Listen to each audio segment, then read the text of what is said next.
what are these things? And as that year progressed in 2003, yeah, I got them on different film, even 35mm film. I'd get orbs coming up, or friends would be taking pictures of me, and then orbs would be around me.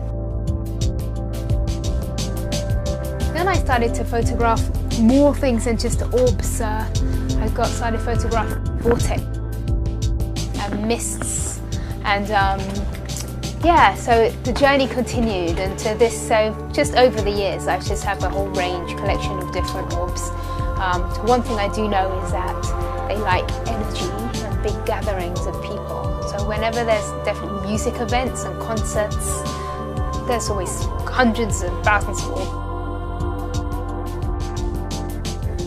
We're with Maya, and Maya has got some wonderful orb pictures, and I'd like to know your full story behind why you started taking pictures of orbs and why they're so meaningful.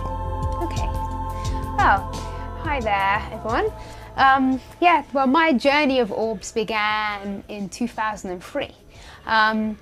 Basically, well, there was a student, I used to work in a university teaching video editing, and I was a video technician. And then basically one of the students I was teaching, the following day when I came to work, we found out he'd passed away. So there was quite a shock to everyone. And from there, that's when things changed in my world, I suppose. I opened up more than spiritually.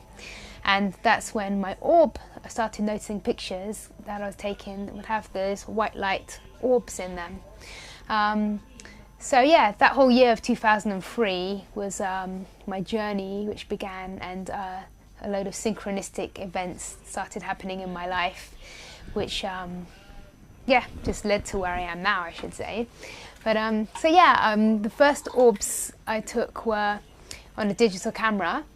And then as time passed, I've taken pictures of orbs on 35mm camera and on APS film camera, mobile telephones, and so they don't just appear in digital formats. I know with the technology today and the high-res digital cameras, we're picking up more things and the frequencies are higher, so more and more things of these other frequencies are showing up on film, and now there's tons of orbs. Back then I couldn't find much information on orbs in 2003. There's one website I found with orb pictures.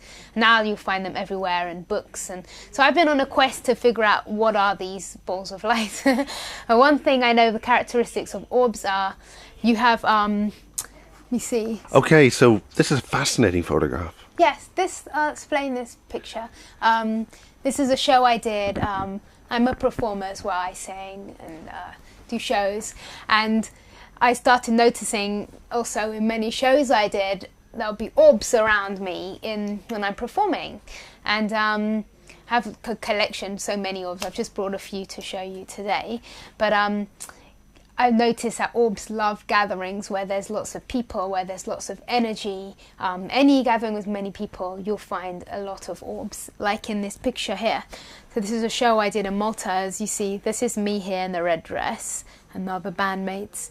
And we just have this mass of orbs that have come to join in, I suppose. Now, I don't know, well, I think orbs are just different spirits and entities. They can be your guides. I think it's a manifestation of, yeah, just different spirits and different forms. And I think they travel in soul groups. And some orbs can be related to you. It could be a guide following me. Now, how do you know this? What brings this impression to you? Okay, let me just go back here for a minute. For example, I had in 2010 an orb, a specific orb that seemed to follow me around, which made me think it was related to me. It could be maybe a guide or an ancestor or something. Now, this is a concert I went to in the UK with my friend's band performing. And this big round orb here, you see it has a funny piece cut out of it. It looks a bit like a clock face. Now this orb... Now the thing about orbs is the main critics about them is it's just distortions on the camera lens, or the same bit of dirt on your camera lens. Yeah. What do you say about that? Well, that you can have dirt in your lens and that could make a picture that looks like an orb, or you could have rain or snow and take pictures in those conditions and it will look just like orbs. But if your lens is clean and you take pictures and continuously, and 1 minute there's an orb and next minute there's not, or you have an orb moving around, that kind of clarifies that it's not a piece of dust in that same spot. Otherwise you'd have that same abnormality in the same place all the time. Now with all my pictures I know what are orbs or what's dust or snow, and if they just appear and move around the screen, then I know that that's not dirt or dust.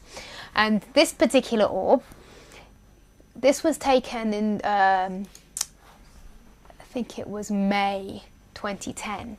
Then I went to Poland to do a show, and this same orb appeared on stage with me here. It's a bit faded, but you can see it has the same piece cut out of it. Up here. Here's another shot. What sort of music do you perform with? Different things. This particular show was I was performing with one of the first members in Boney M.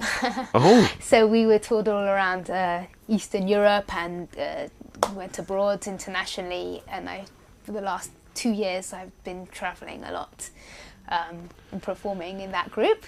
And in addition to that, I used to work with Jeffrey Daniel from Shalimar, and I used to sing in with him in his band. And now I'm doing my own solo stuff. My artist name's My Love. I have a website, mylove.co.uk, but I'll be doing new stuff. I'm working for 2013 on my own album, so there'll be more to come from that. I'll come Wonderful. and show you when that's ready. Yeah. Wonderful.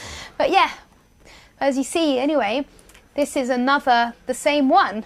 This was a month later in Poland, and you can see this orb with the piece taken out of it, which is interesting.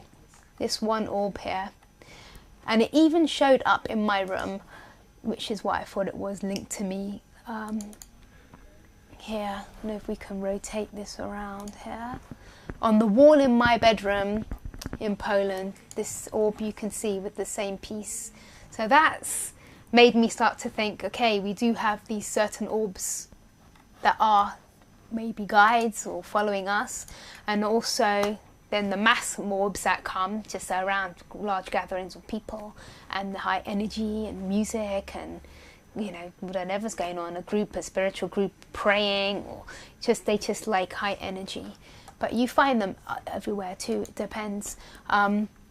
So that's like these orbs. Let me go back to, okay. So yeah, the few more from Malta to show you. So you see here's the crowd all watching us perform, and it's like all the orbs came to be part of this show to come and enjoy it. Another interesting thing is as well, with the different pictures, you see all these orbs seem to have the same structure. These ones have a ring within a ring and a ring within a ring, and they all look similar. So there's many different pictures I've taken where orbs, it's like they're soul groups maybe. If we do in the afterlife and we have different soul groups, then it will kind of make sense why the different orbs all have a particular structure within them, and they travel in packs that way. So it's quite interesting. What have you any communication with them? Do you feel that there's something that they have something to offer? Well, what is I'll show a few more here. They obviously show up. I picture them often. I have like 9 years of orbs, just similar stuff to this. There's this woman, sometimes they're very bright in pictures, some show up and they move very fast. They just zoom around. There's pictures where you can see an orb moving from one place to another. How does this manifest itself? How does emotion manifest itself? Whoops. Sorry. Is that in here? Yes. Yeah. I mean, I don't know the technicality of, they're just showing themselves more and more. And I just think maybe is the consciousness. People are waking up more to all these things and realities, and they're showing themselves more. They're appearing on pictures everywhere. I even see newspapers with pictures in newspapers, and I see orbs on Victoria Beckham or whoever. I've seen pictures all over the place with orbs in them. So they're definitely showing themselves more. And then I took some pictures. This man, it's a homeless man that used to live in Kings Road. He passed away in December 2003 as well. And he was a friend. I used to talk to him. And everyone in Kings Road talked to this man. He was very, very wise, and you would just talk to people about their life and what are they doing, and think about, you know, don't rush around all the time, and stop and take a breath and go in the park and, you know, think what life's really about. And the people of Kings Road, Chelsea Kings Road, everyone loved this man. He was a homeless man that slept in the fire station. And he gave me a book before he passed away called The Parallels of Physics, between physics and Eastern mysticism. And he insisted for me to read this book and take any notes. And he said it was like his Bible. Anyway, the month had passed, and I wanted to give him this book back, and then he had passed away, and my mum was like, you know, your friend, he froze in the cold or something. I was like, oh, I was really upset. But I went there anyway, and there was a whole shrine of candles and chalk, and people been writing on the walls and saying you're an angel, you're meant to be as interesting. So anyway, I took some pictures just of this stuff to see what would come up, if there were any orbs. And what I got was this whoosh energy field. Ah, yes. Smokies. No, that's not a smoky. Kind of. It looks like a vortex, because if you look, it's kind of got rings. It looks almost like a spring through here. You can kind of see the structure. If I zoom in, maybe it shows. It's almost like, yeah, I suppose when it's smaller you can kind of see that. So this picture, it was coming up the side. Then I took another one, and it whooshed across the screen like this. So you can see, it's interesting. So that, I don't know whether that, what that is, if it's a vortex. People have photographed these vortex fields. It kind of looks like an orb attached to it here. And I don't know if that's him, his energy, because when I looked in this book he left for me, which he marked and wrote under things, there's stuff talking about vortexes and energy, and he wrote, I'm interested in energy. It's very interesting. So I don't know if that's him communicating or something. So this is what I got from the site where he was here. Then I went back a few years later and took some pictures again, and I got some orbs. It was snowing, these glowing ones of the snow. Here there's an orb. Now this is very important, because obviously moving objects like that in the air people would argue that that's what the orb is, just the moving snow, but you're showing the difference here. Yeah, this one, it was snowing. This is a few years later from the year 2003 when he passed away. I'm not sure what year this was, 2005 maybe or something. So yeah, here's snow, these glowy things. But here's an orb. You can kind of tell orbs because they look very misty and they have a structure within them. You can see they always have sometimes it's like a moon surface, sometimes it's like a cobweb, it spirals DNA. They do have structures. You know, I've seen hexagonal orbs, I've seen all kinds. Light ones coming out of the ground, but they all, when people take pictures with groups of them, they all tend to be the same style. So that's why it's like they might be a group energy of or a particular. Does the different type of orb reflect the type of camera it was taken on? I mean, you mentioned different types of cameras earlier. No, it's not to do with the cameras. Just pick things up, but what it's picking up is whatever. I mean, you've been trained in camera technology. Could you give yourself a little bit of a background on that? Just. I mean, I don't really have a camera technology background. I'm more editor. Oh, right, okay. Yeah, so I think. But you're aware of the different technologies of getting things. Yeah. I mean, everything I've taken has been on my Canon camera. I have a digital, one of the Ixus models. I've got a lot of my pictures from that. I used to have just an APS camera where I got all pictures. My cousin had a professional Nikon 35mm camera where he's taken pictures, and there were orbs in it as well, pictures he took of me. And then other telephones, mobile phones, pick up orbs, and anything high resolution, or any digital cameras. I mean, I've been with friends now, and we'll take pictures, and everyone search for orbs, and they come out now. In other words, are there certain exposure settings or speed settings that a camera will be set up as, which would get you better orb pictures? Maybe. I mean, I think with the higher resolution cameras now, and the digital ones, like recently, a friend of mine came round to our house, and he got one of these new camera phones, the HT something. HTC. Yeah, and it was the Nexus latest, highest resolution. This is just like a month ago. And what was fascinating was, for the first time, we got orbs on the pictures, but we made video clips, and the orbs were actually moving, flying around.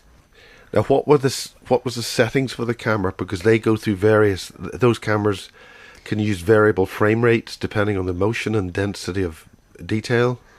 Well, we just left it on the whatever manual mode it was on, automatic. Right. We didn't even mess around with f-stops and apertures. In other words, if you photographed a butterfly and it fluttered about, it would give the impression of being an orb, possibly, because if it's moving wings, that's what I'm saying. Okay. Well, everything what I've taken, I'm just using on my digital camera in just the manual automatic mode, standard portrait. That's it. But they show up with the flash as well. Now, this is important. They show up with a flash as well.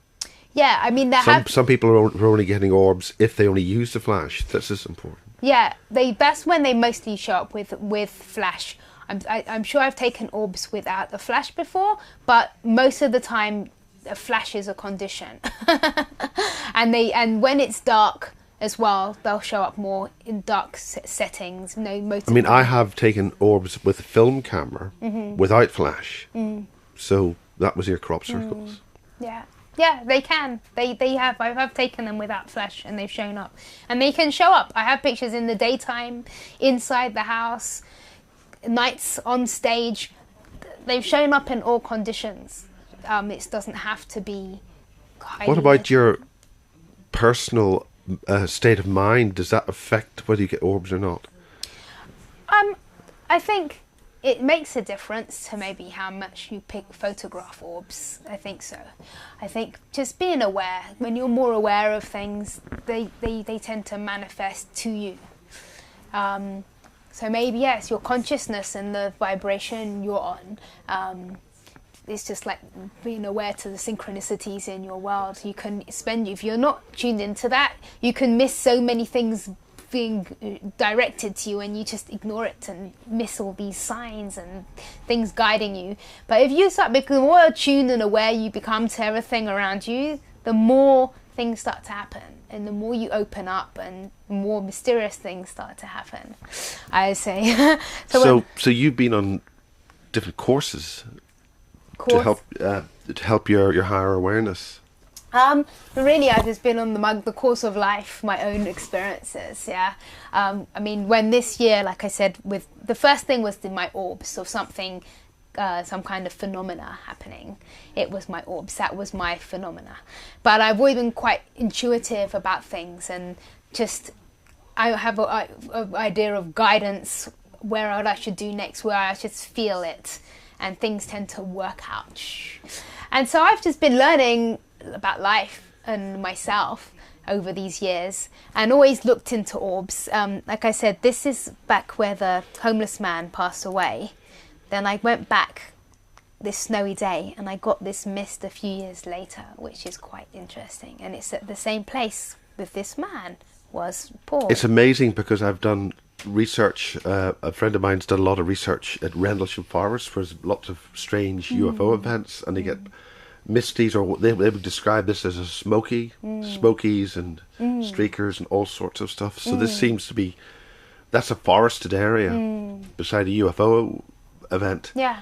So this is on the King's Road. And just to show you that it did come up and disappear, this smoke. This was the picture before at the same spot, and the smoke wasn't there. But you can see there's a little orb in the tree. If I zoom in here, you've got all the little, there's snow, but here's an orb. You can tell by its structure. So I have this orb. Now these orbs are all colourless. Do you get different colours of orbs?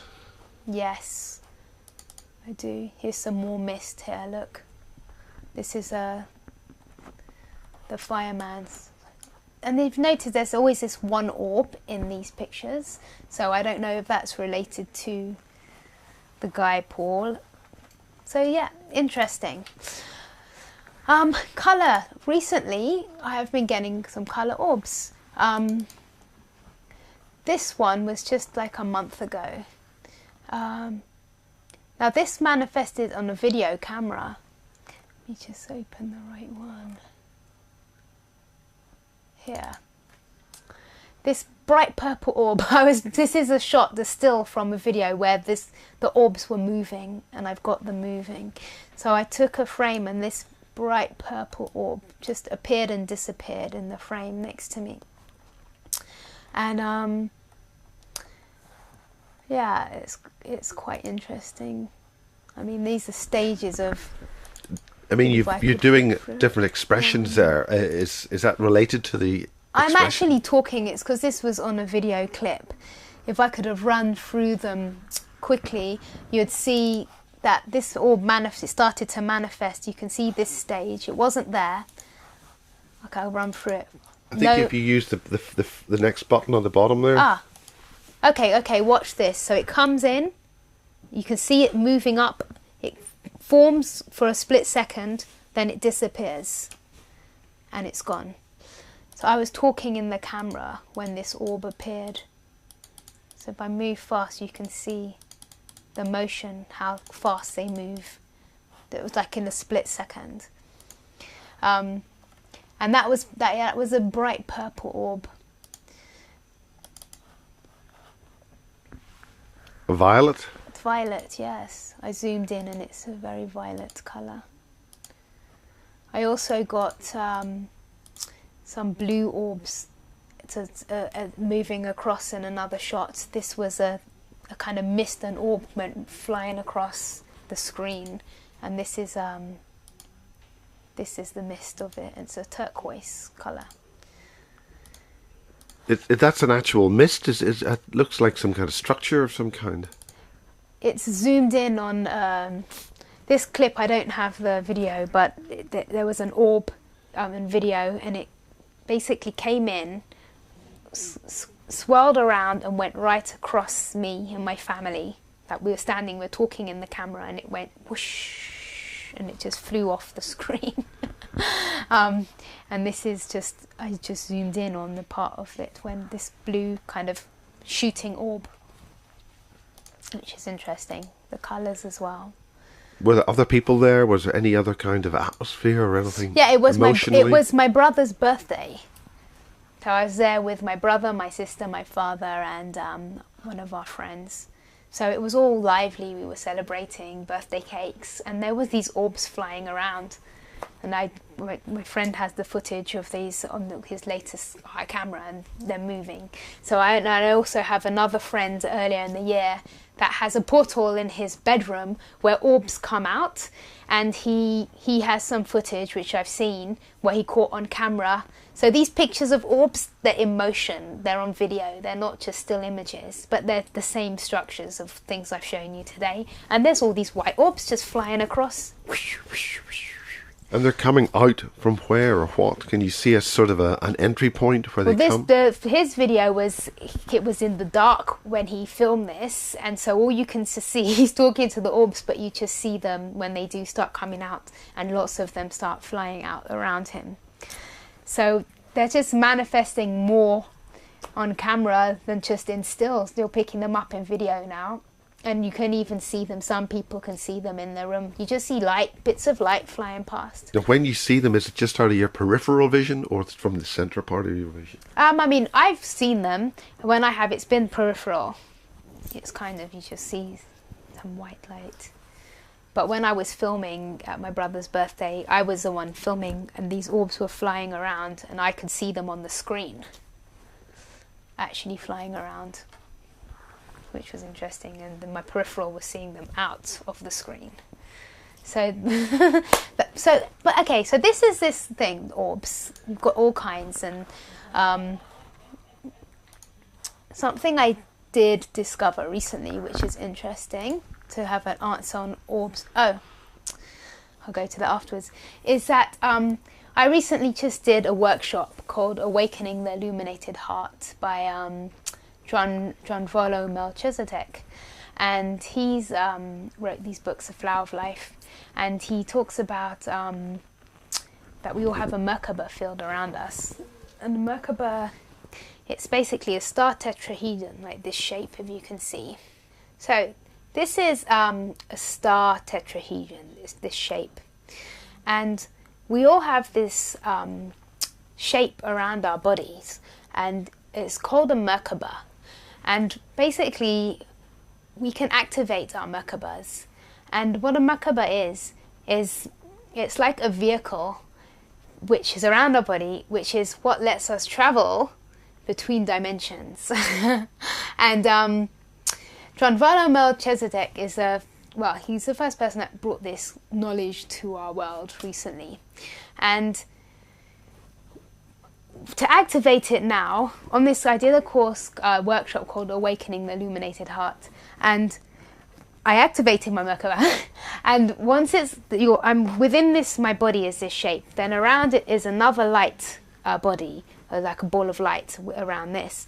Then around this is another shape which looks like a UFO. It's a ball of light, disc shape right out, and this is our Merkaba field. And what Gianvolo said was that all these orbs that are coming up in pictures are actually Merkabas. And he said that there's between 2,500 and 3,000 different species of beings on Earth with us right now. And all of them have... Are you referring to sentient, intelligent beings that we would prefer to call ourselves, or all forms of animal life or whatever?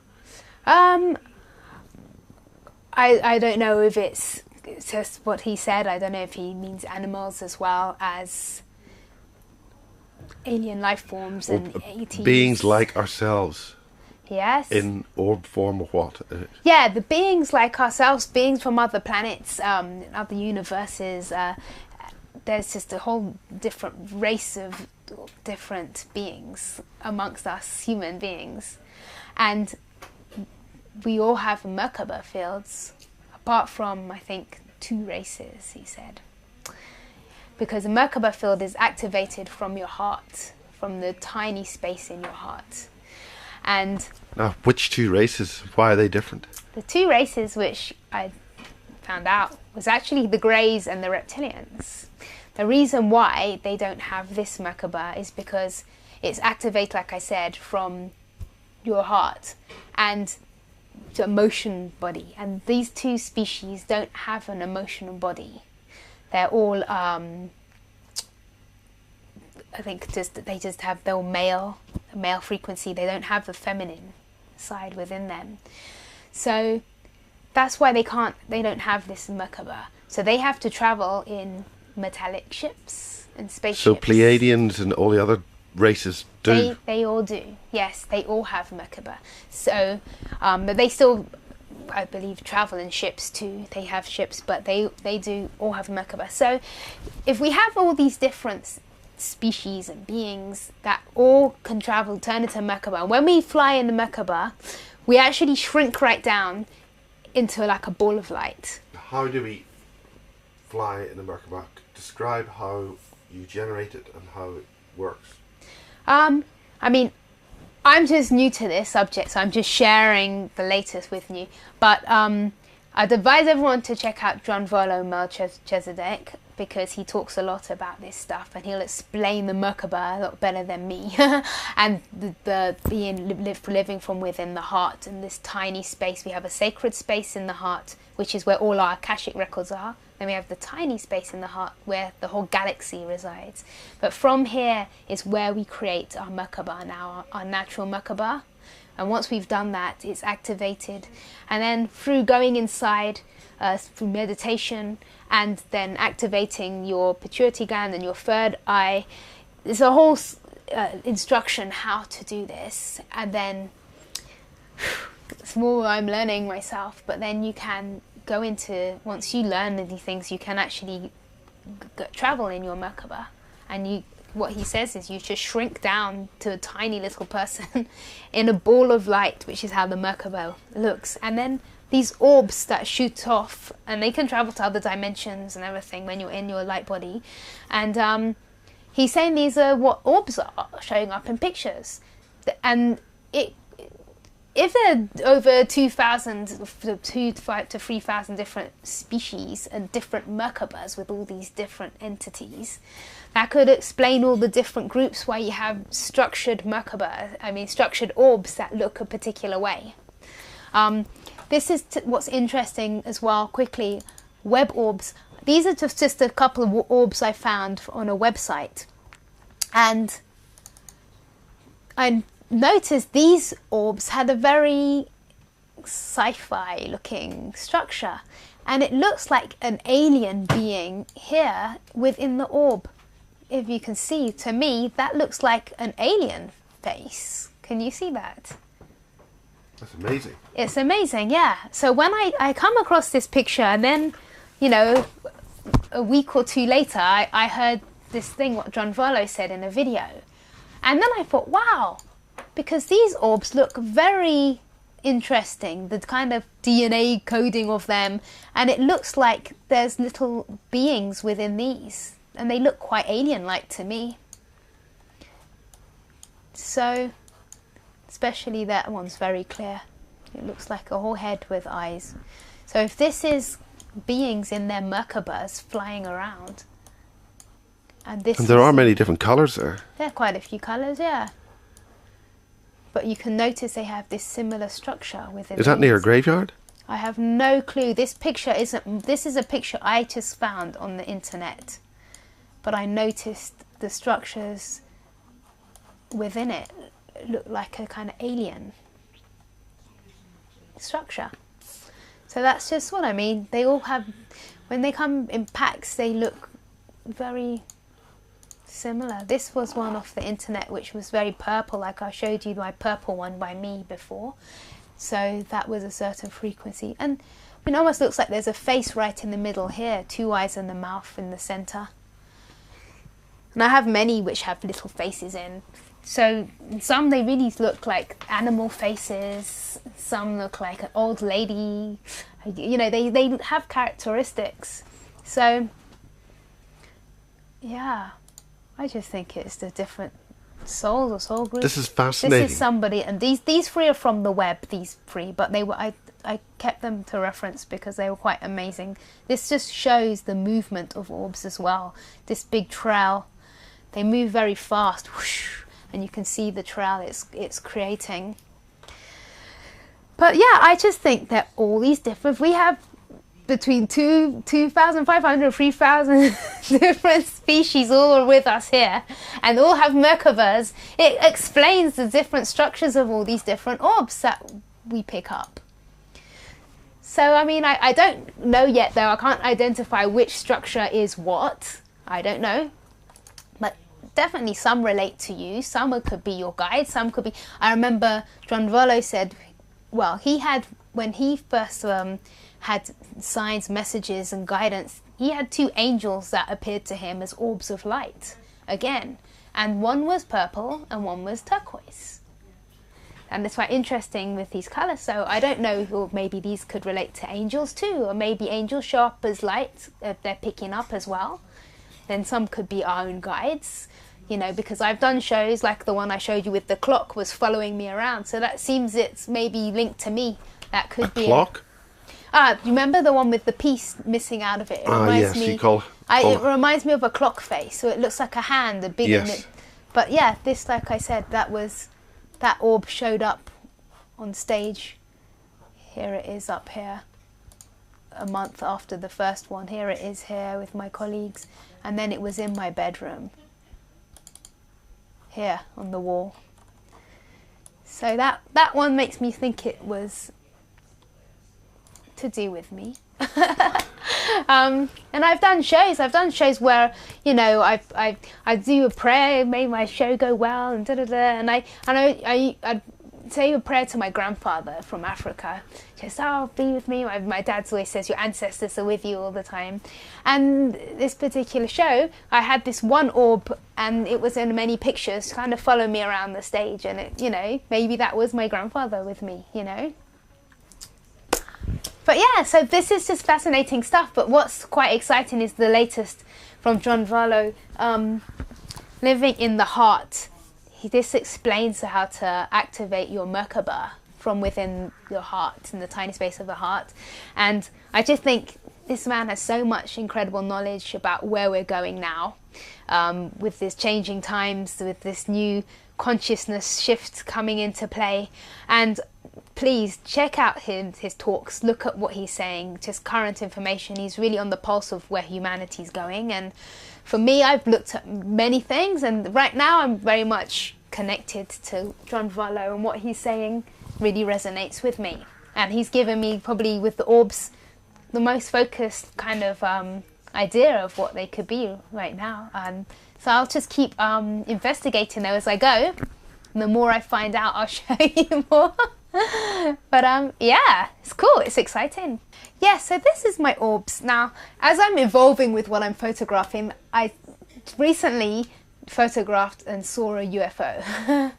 So now I'm just picking up more things. So this was on Now, what do you mean you saw a UFO, photographed a UFO? Well, this was in the middle of the Olympics in August, well, no, we're in July. In July. And yeah, mid-Olympics, I was out on King's Road, and it was about 10 o'clock in the evening, and I noticed straight down the road, in the sky, there was an object that looked like a UFO shape, just hovering, and it had lights around it on the top and bottom, and it was flashing lights in the sky. Now, for those who aren't familiar with London, where is the King's Road on? King's Road is in Chelsea. Relative to where the Olympics were? Well, it's in Chelsea, the King's Road, but it was facing east, where the UFO direction was, and east is where the Olympics are. So Chelsea's like at one end of, before the embankment, we're on the Thames down Battersea end. Basically, westish London, whereas the Olympics were southwest, east. yes. Yeah. I was in southwest, but I was facing east, where I saw the UFO. And this was in the evening? Yes. What sort of cloud conditions was it? What's the weather like? What sort of visual conditions was it? It was pretty clear, if I remember. It was pretty clear. It wasn't raining. It was about 10 o'clock in the evening. It was dark. And I just noticed this object, like a very traditional disc-shaped UFO. And it was in the far distance from where I was. And I just saw this thing with lights kind of hovering there. So I thought, what is that? So I stared at it for a while, and occasionally it would flash lights in the sky. Like, well, above it were these, like on a football field or somewhere, when you have lights in the skies, light display, and there'd be sometimes one or two beams. So I started walking down the King's Road from where I was. Was there any kind of activity happening at the Olympics at the time, at the stadium? Well, I don't know what was going on at 10 o'clock at night. Do you have a date? I do in my diary. I'd have to get back to you with the date. I mean, is it on the date on those pictures? Let's see. In properties? Arrange. It's when it was originally. Could be. Look, it when says was last modified? 11:15 p.m. So that could be the right one then, because I was from 10. It was between 10 and 12 o'clock. I was out there following this thing, and then I started taking some shots. And the date on the camera was right, was it? Oh, yeah. I mean, I can clarify the exact dates because I was leaving to Spain the very next day in the morning. And I remember being out. That's why I eventually just went back home, because I had to finish packing and I was leaving in the morning to Spain. Otherwise, I'd have probably followed it all the way down, going down the embankment and just that direction. But I walked down the King's Road from the end. I was near the Fulham Broadway end. And I came walking down towards the Well's End Estates just before, because I wanted to see what this was. I didn't know if it was a light on top of a building, if it was something sitting somewhere. So I was like, what is that? So I walked all the way down, and as I got closer to it, which is the spot where I stopped and took the pictures. Did you show the picture? Yes. So here you see that it's... Did you blow it up? Let me get another one up. I can flick through this way, can't I? Right, you can see it's... Here's where it comes there. Like there's one. This disc thing here. It had blue lights because it's blue. So that's the it wasn't a Goodyear blimp, was it? What? You know, the airship? I don't know. All I know is that when this thing was hovering here, it started to move. It was moving slowly to this side, and then it moved fast and went off. So it was hovering for a while, and it was just kind of cruising across to this side. And then I took pictures. As you can see, it's kind of moving over. Here it is. I mean, I don't know if it is. Here it's strange. It became like a mist, and to me it looks like a face, a bit like a UFO. It's got these two big, like a alien-like face. It's got two blue eyes and a little black mouth. That's just what I see. A bit like a... So that's how it... Did it any noise, any other activity? No, there was no noise. So that one came out looking like that. Then it moved over to here. No noise, it was silent. But the activity was lights, occasionally up high in the sky was some flashing lights. And then it moved fast, because it was so hovering. Then it actually moved fast all the way out of screen, back towards the right. That's what made me go, okay, it moved really fast. But then it came back again. So after it had progressed, I'm standing by this bus stop, and it's in the far... And I just took these pictures on my iPhone as well. That's when it went out of screen. It's not here. It just went off fast off to the right. And then I thought, wow, it's gone. But then in a few minutes, it actually came back out again. And it came back into view again. And then I was just like, oh, it's back. And I basically then had to walk home because it was getting late. And I was leaving to Spain. So I You missed walked. your bus? Huh? Did you miss your bus? No, I just walked back home. Once I got back home, I could still see it. When I went into the door, I was looking down and it was still in the sky. I left it there. And then that was it. And then what was interesting was the next day. So I told some friends and sent them these pictures. And they told me, oh, Google UFO opening Olympic ceremony. And if you Google UFO opening Olympic ceremony, there's a few clips on there where there was a UFO scene during the Olympics, during the fireworks at the opening, and it looks exactly the same as my pictures. You've got it, a video moving. Now that across. was the Goodyear blimp. Ah, okay. But the Goodyear blimp was at the Olympics. It wouldn't have been over where you were. Yeah, okay. Now the reason why you can tell it's a Goodyear blimp is because it has Goodyear written around the middle. But there's a Y in the middle. Is the there question lights is, flashing around it? Well, on it the could top be, and but bottom? we'd have to check whether that could be. But you would have heard that. You would have seen it. I mean... And would it be flying around between 10 and 12 at night? Well, it would have been for the ceremony. But this was 2 weeks into the Olympics. Right. Well, it wasn't there. Well, a thing like that can be checked. Was a Goodyear blimp when it was up. Yes. Well, yeah. Okay. Well, check it. It might be a dreadful disappointment if it is. But well, who knows? I mean, I haven't seen the blip or researched what it looks like. But all I know is that I'm trying to be terribly critical here. No, but it's good. I want to know what it is, you know. And if it is, then maybe it is. But that's all I know. This was between 10 at 12. It was that direction east, and if it is, it moved slow and then it moved off fast. I don't know how the blip travels. Does it move very fast, or does it just cruise? No, it's only got propellers, so it can only move around with fairly constant speed, but not go. Whoo. Yeah. Did it go? Whoo? You know. It didn't go like disappear. It just, after it was hovering across slowly, then suddenly it just went, maybe in a couple of seconds, it suddenly moved very fast. But not like light speed where it's just disappeared. It didn't disappear. It just suddenly like got its motion on, and so. But then it came back again, hovered back in again. So it was done. And does it flash lights in the sky, the blimp? Because lights were flashing, and it had lights around it that were flashing as well. So I don't know. So yeah, we'll find out what was going on then. But the important thing is that this is a wonderful photograph because there's lots of other things in the shot. Yeah. Which you can use for distance verification and focus and pixelization and all sorts of stuff like that. So this is what we would call a good UFO photograph, because there's other objects to give you a relative position in the sky, other objects to show you, position of being taken. Yeah. These kind of pictures, which are sort of blown up by the digital zoom of the camera with nothing else in shot, are basically worthless. Yeah, yeah. So that's a good picture, good series of pictures. These are just unedited. Taken on my iPhone, which I was quite surprised for my iPhone. Well, iPhones seem to have good cameras. Yes. We wouldn't want to have product placement here or sponsorship.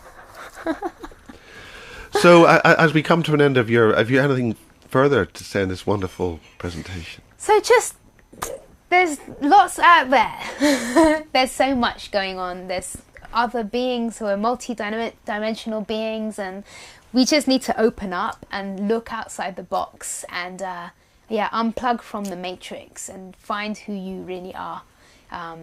Live in your heart, in your tiny space of the heart. There's a lot of scares around now with all these conspiracies, and I'm not even going to say the names. I'm just going to say there's a lot of scary information around. But I just think, you create your own reality and you choose what you want to focus on. So if you want to focus on all these gloom and doom stories and keep following that, you're going to stay in that vibration too, and you're going to feel scared, and you're going to think, what to do? I don't think that's the way ahead. I think the way ahead is just to wake up and master yourself and empower yourself. And if you check out some sites which can help you on that path, which I just to start off with, and find where you lead. We all are so many different beings on different journeys, and there's so much information out there, and there's many paths to the same thing. So you find what resonates with you. But for me, some great stuff I found, which I think will give good start places. There's a website called Spirit Science, which explains a lot of things and will just get you tuned in and start researching. Tranvalo Melchizedek, I think, is amazing, and you'll get some great information. And like I said, he has this book, Living in the Heart, and he also has afterwards The Serpent of Light, which talks about the Kundalini of the earth. And he's worked and spoken to many indigenous people and tribes, those people from the Mayans and Hopis, and there's tons of them. They know what's going on. They really know the truth. Another exciting thing, what he said, John Farlow, is the Mayans, their books of knowledge, they're called codices, and they had 3 or 4 up until now, with their kind of prophecy of the world and existence. And it has been discovered that there are now thousands of Mayan codices which have been found in some museum in America. And one of the elders Mayans now is asked Tranvalo to help get these codices from this museum. And within all that is going to have so much wisdom what's going to be put back out into the world as well. Is quite exciting. So there's so many amazing things going on. Forget all the gloom and doom. Just focus on the positive, enlighten yourself, and love. It's all about finding that unconditional love. And if everybody changes that mentality and stops living in fear, eradicate fear, because that's how you're controlled. Just work from your heart space and love, and you will manifest everything you need from there. And you'll find like-minded souls, and things will change around you. Follow the synchronicities. So check out Spirit Science. Just go to YouTube, Google Spirit Science. It's a great animation. Also, I think Bashar, there's another channeled entity called Bashar. Google him, and Daryl Anchor is a channel, but just don't really worry about how it's done or what's done. Just listen to the message, the words of wisdom. They're so inspiring and healing, and it really focuses you to reconnect with who you are. So check out these people. Check out Dranvalo, and recently, just something for me. I'm a singer. I've come across Tom Kenyon, and he channels Hafa beings. Now Hafas they look like this. If you go to Egypt, to some of the temples, you'll see these stone carvings of these beings, are Hafas. But the Hafas are just a higher interdimensional species which are from Sirius and Now, there are Venus. some people who would argue that they are masking themselves as a different... They've taken the image of Hathors and they're not necessarily quite good guys. Who? The Hafas? The Hathors and the Anunnaki. There's a sort of a bit of a disagreement there. Okay, I don't know. I mean, this is just some new stuff I've come across. I don't know too much. I know that these Hafas are supposed to be beings that specialize in sound and love. They like reside on Venus now and channel from there and come to help humanity. They came to Earth. Apparently the consciousness of Earth is Hafa consciousness now. And what does that mean? Does that conflict with Drumvalo's? No, Drumvalo said that, actually.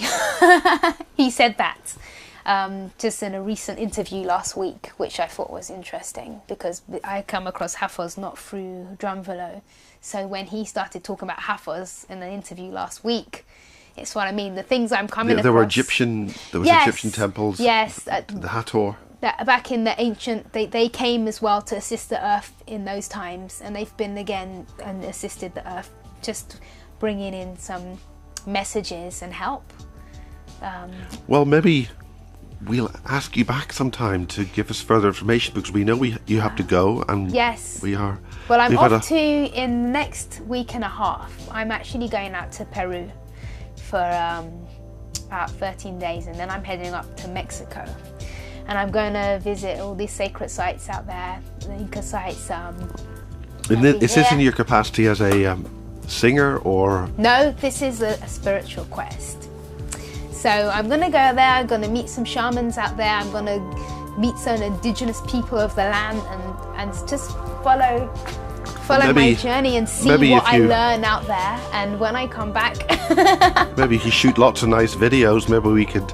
make some kind of a story behind the whole thing. Yeah, well, yeah, I'll definitely take my camera with me, and I'll go out and just see what I discover, anything new to follow with what I've learnt so far, and yeah, it's going to be exciting. So I'll be back in a month or so. And wonderful. Yeah, but just everyone follow your heart and find what resonates with you, and don't give in to fear. You know. Love is the key, and like if everyone changes that way of thinking and that vibration, we'll have a unity consciousness, and those that are ready will all be ready for this next shift of dimensions and a whole heap more. But yeah, check out John Valo, he'll explain everything. Yeah, like a bird's heart. Yeah, thanks. Brilliant.